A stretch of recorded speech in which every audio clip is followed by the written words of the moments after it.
నెలల్లో audio release అవ్వడం, అది ఆడియో ప్రజాకవుల గొప్పతనం అనండి, వాళ్ళు రాసిన విధానం అనండి, గాయకులు గొప్పతనం అనండి, ఇవాళ బ్రహ్మాండంగా ప్రేక్షదేవులు శ్రోతలు మెచ్చుకుంటున్నారండి. సో ఆ దశలో శ్రోతలకు నా వందనాలు చెప్తూ, దీనికి కారకులైన మహానుభావులు ప్రజాకవులకు గాయకులకు నా వందనాలు చెప్తూ, ఈవేళ ఆదిత్య వారు చాలా ఆనందంగా, నారాయణమూర్తి గారు మన దండకారణ్యం పాట చాలా బాగుంది అంటున్నారు ప్రజలు, శ్రోతలు, బ్రహ్మాండంగా మీరు ప్లాటినం డిస్క్ ఫంక్షన్ చేయండి అని ఉమేష్ గుప్తా గారు చెప్పడం నాకు చాలా ఆనందం వేసి ఈవేళ ఈ ప్లాటినం డిస్క్ ఫంక్షన్ చేసుకోవడం. తరిమల నాగిరెడ్డి గారు రాసిన తాకట్లో భారతదేశం ఏమవుతుందో ఆ మ్యాటర్ మొత్తం ఆయన పాటలో అమోఘంగా రాసిన మహానుభావుడు ఇస్బాల్. It's a great peoples poet. ఇందులో జంతన్ సర్కార్ పాట గురించి అమోఘంగా రాశాడు మహానుభావుడు. అది వందేమ శ్రీనివాసరావు బ్రహ్మాండ పాడారు. మీరు నెరవేర్చండి, ముందు శాంతి జరపండి, దండకారణ్యం ప్రశాంతంగా చేయండి. ఎందుకంటే ఆ మహాతల్లి దండకారణ్యం పచ్చనడివి, అది చల్లగా హాయిగా ఉంటే మొత్తం భారతదేశం బాగుంటుంది, వర్షాలు బాగా పడతాయి, మొత్తం పంటలు బాగా పడతాయి, అందరం బాగుంటాం. సో దండకారణ్యం అనేది బాగుంటే మొత్తం భారతదేశం బాగుంటుంది.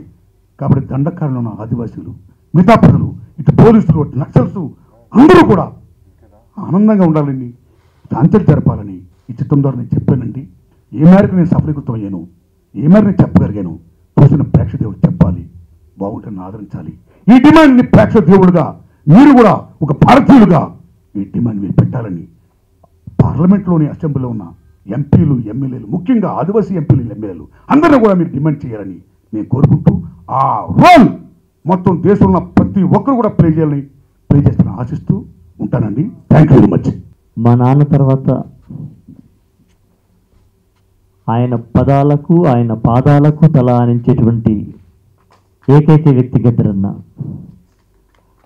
భారతదేశానికి ఉత్తరాన ఒక తెల్లటి మంచుకొండ ఉంది, అది ప్రపంచంలో ఎత్తైందంటారు. కానీ తెలంగాణ రాష్ట్రంలో ఒక ఎర్రటి ఎవరెస్ట్ ఉంది, ఆ ఎవరెస్ట్ పేరు గద్దరన్న.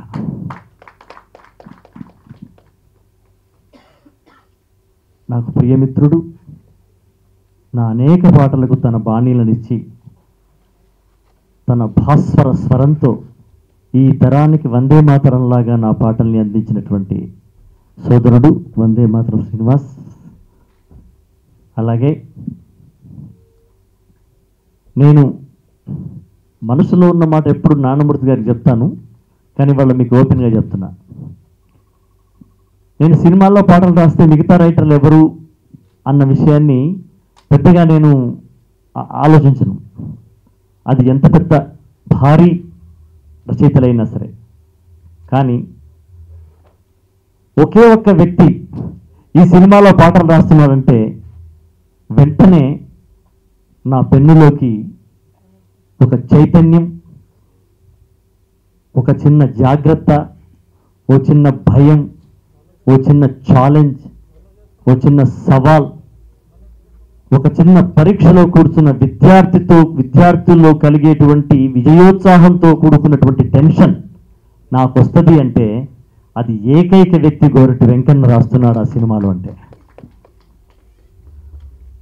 అలాగే ఈ సినిమాలో తమ్ముడు యశ్పాల్తో నేను అంతకుముందు కూడా నేను నారాయణమూర్తి గారి సినిమాల్లో నేను రాశాను. ఆయనతో పాటు తమ్ముడు యశ్పాల్కి చాలా కాలం తర్వాత మనం ఒక పాట రాసినప్పుడు ఈ పాట నేను కదా రాయాలి, ఇతరెందుకు రాశాడు అని ఈర్ష్యపడతాం కొన్ని పాటలు విన్నప్పుడు.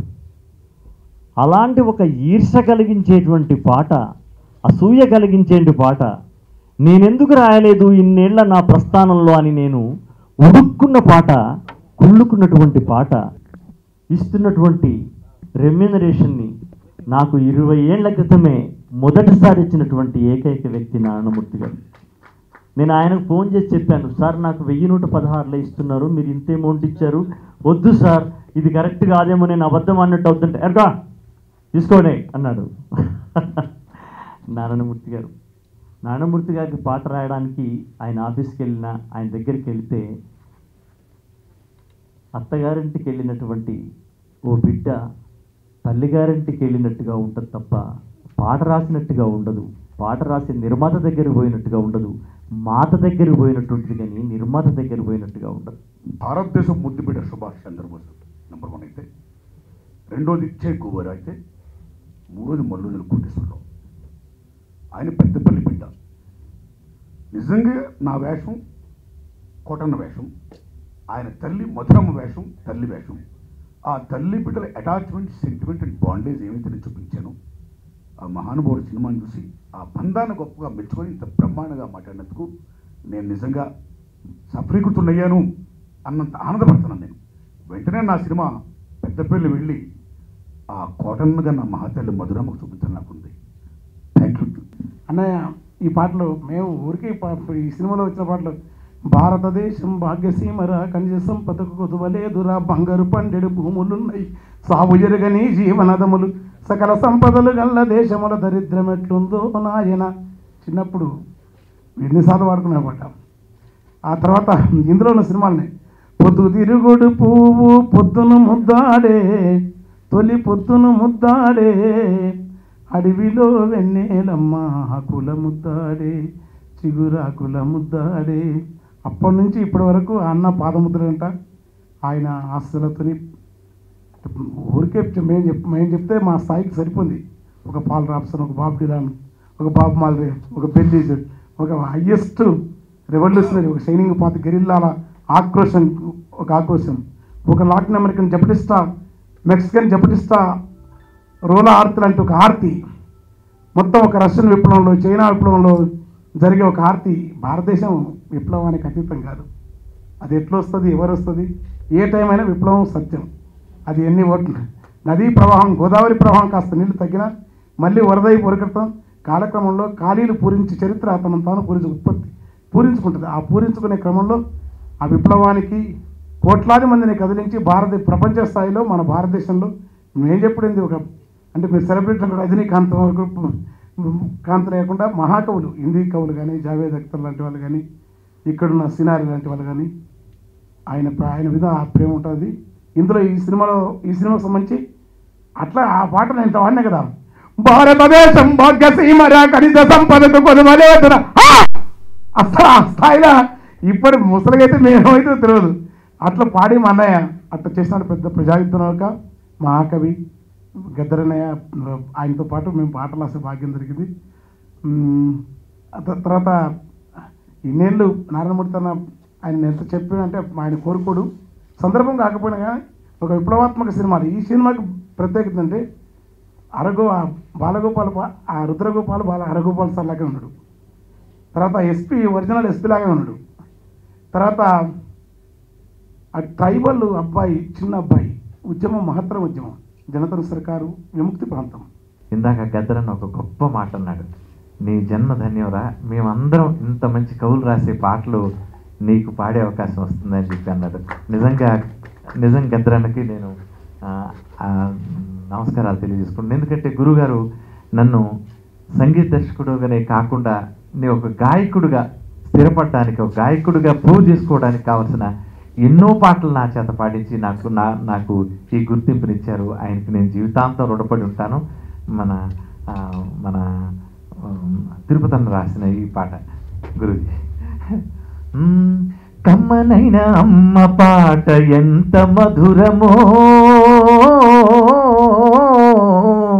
మనసుకు కాదు మరువతరమో, తల్లి గర్భగుడిలో ఉన్నప్పుడు రక్తముద్దయి ఎదుగుతున్నప్పుడు, నవమాసాలు నిండుకున్నప్పుడు, అమ్మయిగా నేను కడుపులుండన్నప్పుడు, కత్తి మీద సాము చేసినట్లుగా కొండంత నొప్పులు అమ్మ తీసుకుంటూ జన్మనిచ్చి కొత్త లోకాన్ని చూపెట్టి చచ్చిన శవమూలే సొమ్మసిల్లేనమ్మ. అమ్మంటే ఎంత గొప్పదో బ్రహ్మకైనా వర్ణించవశమగున. ఎన్ని జన్మలున్న కౌల కలములు అమ్మ ప్రేమను రాసిన తరుగునా. పొద్దున లేచి నీ నామమును తలచి నిన్ను పూజించిన నీ రుణము తీరునా. అమ్మా కమ్మనైన అమ్మ ప్రేమ ఎంత మధురమో, మనసుకు కాదు మరువతరము. పచ్చి బాలింత ఈ వెచ్చాలు మింగుతూ ఒళ్ళు నొప్పులు ఉన్న ఓర్చుకొని అమ్మ కక్కినట్టి పొత్తి గుడ్డల్ని పిండేసి చాకిరిలో అమ్ముళ్ళు సబ్బోలే అరుగును.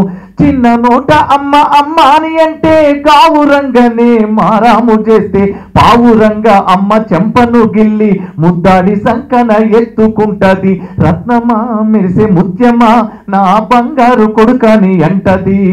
పడుకున్నా లేదా కూర్చున్నా రామ బంటోలే కాపల ఉంటది. చందమామను చూపి గోరు ముద్దలు పాడి చందమామను చూపి గోరు ముద్దలు పెట్టి జోల పాడి అమ్మ పండుకోబెడతది. అమ్మా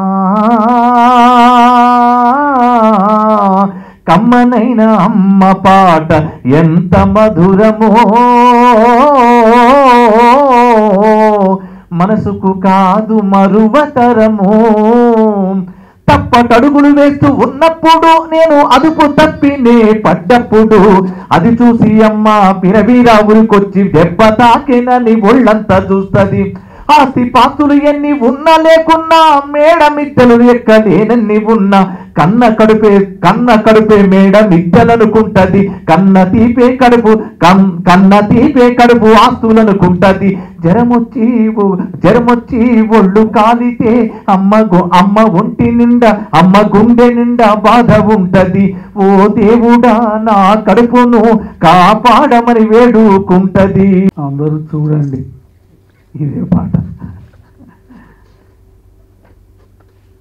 సినిమా ప్రజలందరూ చూసి దానిని మీరు ఆనందించినాడు.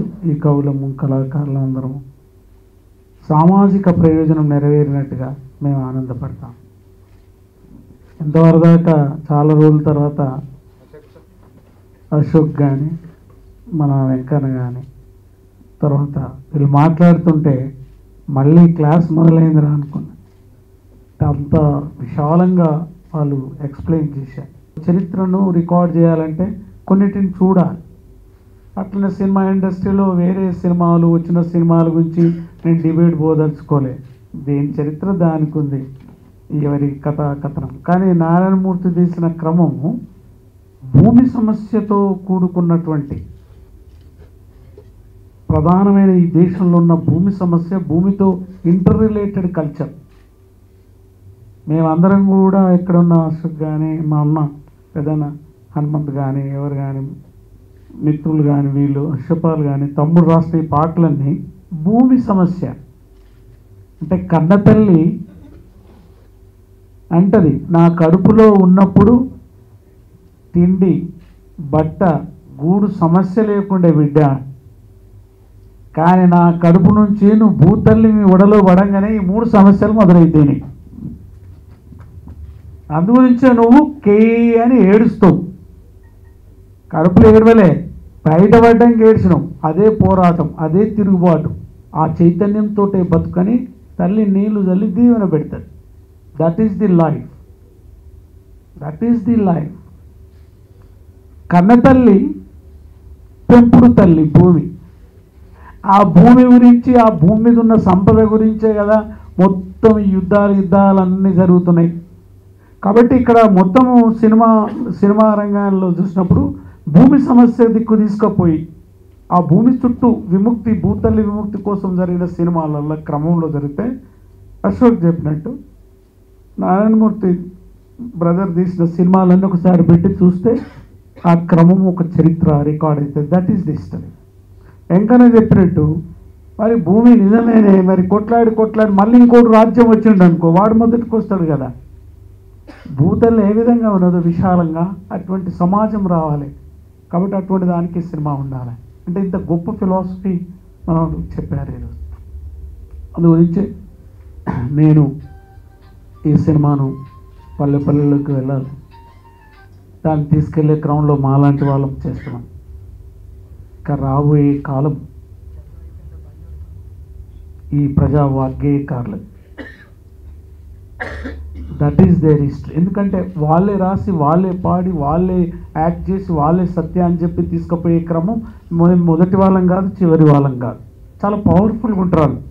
చిల్లర రాళ్ళకు మొక్కుతుంటే ఆయన దేవుని కూడా ప్రశ్నిస్తాం, రాజును ప్రశ్నిస్తాం, రాజ్యాన్ని ప్రశ్నిస్తాం, తమకు తాను కూడా ప్రశ్నించుకుంటారు.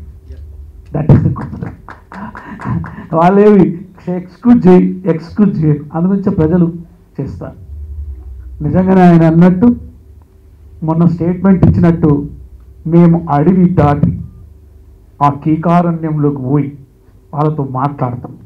That is the message of Dandakaranyam. ఓ ఈ దేశాన్ని పరిపాలిస్తున్న పాలకులారా, రాష్ట్రాన్ని పరిపాలిస్తున్న పాలకులారా, ఈ సినిమా అనే ఒక మీడియా ద్వారా మీకు ఒక ముందు పెడుతున్నాడు. మామూలు విషయం కాదు, అది మేము చేసి చూపించాం. ఎవరు వెళ్ళని మహోన్నతమైనటువంటి ఈ కవులు, ఈ కళాకారులు, వెంకన్న మావాడు, యశ్పాల మిత్రుడు, మేము 4-5 కవులు ఏం లేవు. మెల్లగా గోదావరి దాటినాం అనుకో, ప్రజలు అలా రేలా రే అని స్వాగతిస్తారు. మేము ఈ సినిమా ద్వారా ఒకటి ఏం చెప్పాను అంటే, మూర్తి చెప్పినట్టు ఆ దండకార్యాన్ని బతికించుకుంటే నీ దేశం బతుకుతుంది. Very simple. దాన్ని బతికించుకుంటే మొత్తం నీకు అదంతా డీటెయిల్గా పోను, ఆ మొత్తం అడవి మొత్తం తీసుకోండి మీరంతా, ఆ సంపద అంతా, ఆ భూమి అనమాట. ఆ భూమి గురించి, ఆ భూమి ఇరుసుదిక్కు వెళ్ళాలి.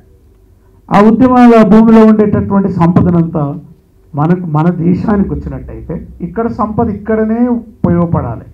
దట్ ఈస్ నిజమైన దేశభక్తుడు ఈరోజు చెప్పవలసిన మెసేజ్ కూడా అదే. రేపు రాబోయే కాలం ఈ వాగ్గేయకారులు, వేమన, పోతన, హనుమాచార్యుడు, రవిదాస్, మీకు ఎవరు ఏ కవి కూడా వాళ్ళు రాసుకొని పాడి, ఇప్పుడు వీళ్ళు వాడుతూ చేస్తూ ఉండగా మీరు చూశారు కదా, ల్యాక్స్ క్రోర్స్ ఆఫ్ పీపుల్ ఇట్లా పోయినాం అనుకో రోడ్డు మీద నడుచుకుంటా. ఎందుకు మా గొప్పతనం అని కాదు, వాళ్ళ జీవితం, వాళ్ళ బాని, వాళ్ళ ట్యూన్. ఇప్పుడు తమ్ముడు తిరుపతి వాడింది, అట్లా వాళ్ళే రాసుకుంటారు. కాబట్టి మేమందరము ఈ సినిమాలో పాడి ఆడి యాక్ట్ చేసినందుకు మా సామాజిక ప్రయోజనం నెరవేరిందని. ఇద్దరు ముఖ్యమంత్రులారా, ఈ సమస్య మీకు తెలియంది కాదు. కాబట్టి ఈ సమస్య పట్ల ఇలాంటి సినిమాను, శాంతి చర్చల గురించి చెప్తున్న ఈ సినిమాను మీరు కూడా, పాలకులు కూడా దీనిని అన్ని విధాలుగా అండగొండి దీనిటువంటి మెసేజ్ను ప్రజల దగ్గరికి వెళ్ళి శాంతిని స్థాపించడానికి ప్రయత్నించాలని అటు ప్రభుత్వాన్ని, ఇటు ప్రజల్ని, కేంద్రంలో ఉండేటటువంటి మోడీ ప్రభుత్వాన్ని కూడా మేము కవులు కళాకారులుగా చెప్తున్నాం. అంటే మేము మీకు తోడుగా ఉంటాం. మీరు శాంతిని ఎస్టాబ్లిష్ చేయండి. ఇక్కడ ఉన్న సంపదని బయటికి పంపొద్దు, అది మా డిమాండ్. ఇక్కడ ఉన్న సంపదని ఇక్కడనే మీరు ఒకసారి మేము ఖర్చు పెడతామనండి. పీస్ అవాయిల్స్, శాంతి అలా పుష్పం పూసినట్టు పూస్తాడు.